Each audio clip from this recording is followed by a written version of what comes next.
গত বছর বিয়ে ভেঙেছে আলোচিত চিত্রনায়িকা পরীমনির। এবারে প্রাক্তন স্বামী শরীফুল রাজের জন্মদিনে মধ্যরাতে গাড়ির ভেতরে একটি ভিডিও দিলেন অভিনেত্রী, যেখানে একটি হাতের ওপর এলো আরও একটি হাত।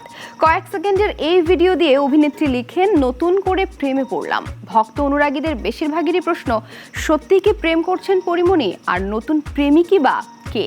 অবশেষে সেই যুবককে প্রকাশ্যে আনলেন পরীমনি।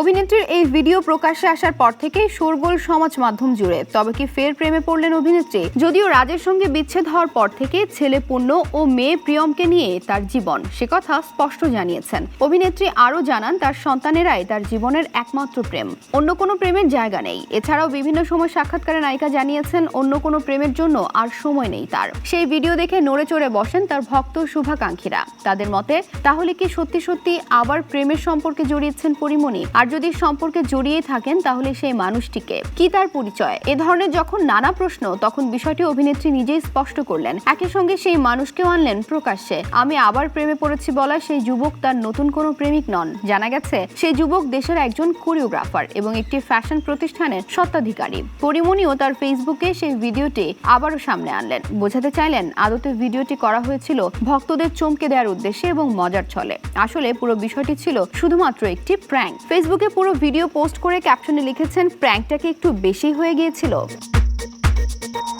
বরাবরই আলোচনায় থাকেন পরীমনি।